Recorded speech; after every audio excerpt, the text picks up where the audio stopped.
Hey everyone, Crystal Marshall here. Just some raw homeschool thoughts. Okay, so I've been doing this for 10 plus years. I've been a stay-at-home mom for 13 years. And what I mean by that is that I literally have to untrain my brain and rethink in a completely different way. Because I went to school to be a teacher, to get my master's, to be an educator, to be a future principal, to be a future admin. And my track was to be a principal by 35. And then the cost of daycare blindsided me, and now having 3 kids, that would be my entire salary. So I decided to stay home because how hard could it be? And now I've been doing this for 13 years.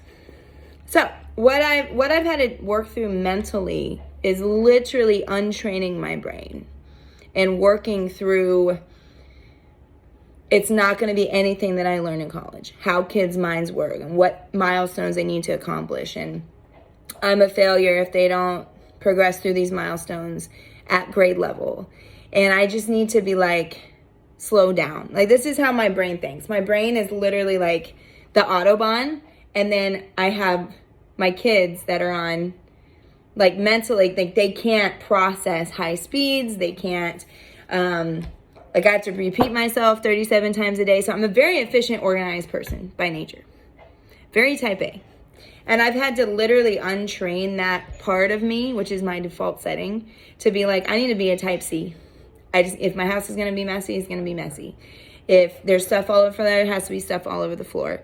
And it's mentally really hard for me. And I think that's been one of the biggest obstacles of me doing this for so long is like, I can never have all of my dishes done. It's just an unending mound of laundry all the time. There's never an accomplished full task that I feel like, I feel good about this task. And then I'm working in an environment where I'm like, my brain is trained to like have a task, have a thing, have people fulfill that task in a certain time, in a certain situation. I was a camp director for 8 years as well. So I'm used to like being very admin.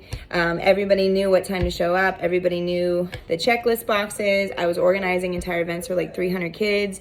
I had 30 staff underneath me. I was handling every single activity, like I was basically an event planner for like 8 summers. So this is how my brain works.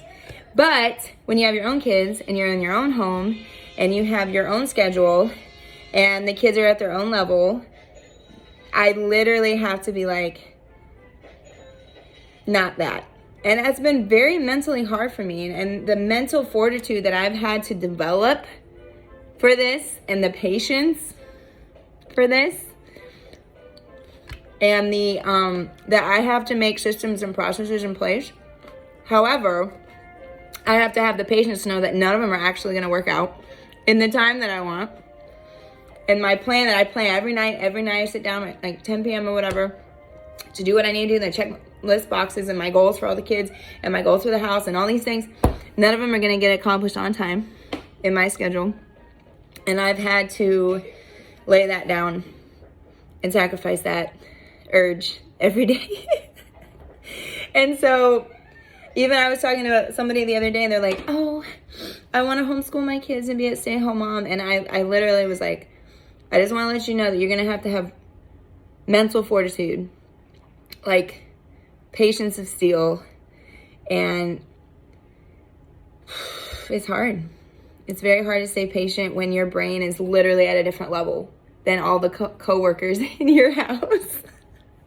And I'm a very like driven, ambitious by nature person. And so long story short, because I was going to stay home, I was like, well, I'm going to start my own business because I need to stay mentally sharp and active. So I'm going to teach myself how to do this. So I have like 5+ businesses me and my husband own together.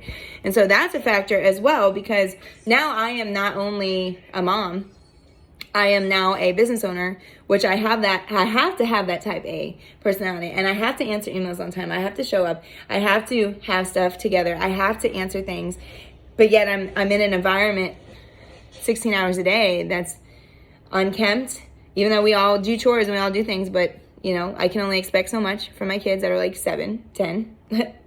And I can't have that employer pressure on them because they're not ready for that. But yet, this is my house of business. This is my schoolroom. This is my classroom. So I'm constantly on this tightrope of like, I want to train them for life and I want to coach them and I want to show them practices in place to help them in life, but I don't want to expect too much of them that it crushes their spirit. This is real talk here. So I'm constantly just trying to go and seeking help, like asking people, joining in these groups, looking at what other people do to see like how do they balance having to be the CEO in adult life and doing all these things, but then also having to be a mom and be a caretaker and be a nurturer within the same day. So I'm constantly flipping hats. And that's something I've been struggling with. And I have 10 years left until all my kids graduate. And so these are just some mental things I've had to go through. It took me 10 years to get used to the fact and be at home, isolate all day, doing virtual work on my own schedule, doing Zoom chats, but yet also cleaning, cooking, mopping, sweeping, doing all the mom stuff. It took me 10 years to get used to that. It took 10 years to get through that mental thing. It took me 10 years to figure out if my kid doesn't read at 4, that I'm not a failure. It took me 10 years to figure that out. My daughter didn't learn until she was like 8. I mean, I bought every program there was to man. I bought Hooked on Phonics. There was no interest to her. There was frustration level. And now she's crushing it. Books are like this. At her time, at her ability. And I kept thinking I was a failure. So it took me 10 years to work through that. So, there you go. Hopefully in the next 10 years, I'll figure out stuff. So we have a constant stream of I'm learning, I'm growing along with my kids. And so as I'm learning and growing, I'm teaching them all these mental things that I have to go through so that they too can hopefully learn and grow. There's no end of learning, there's no end of maturing. There's no end of figuring out things, taking classes, whatever it may be. And that's the important thing I want them to learn from this. It's just like, hey, adults, I have to go through all these things too. They have to go through emotions. They have to go through hard times. They have to go through situations. And yet, what are some things that we can help ourselves? What are some tools we can use? What are some things we can learn? What are some places we can go that we can talk it through and really make sure that we mature in this area? And that's been a long time. Anyway, girl. Anyway, if you're a homeschool mom and you feel like, man, this is hard. Yep, it's hard. And if you've been doing this for more than 5 years, this is really hard. If you've been doing it for more than 10 years, I'm telling you, just pat yourself on the back and be like, I did that. And if you are in it for more than 20 years, you have the patience of Mother Teresa. All right. Love y'all. Bye.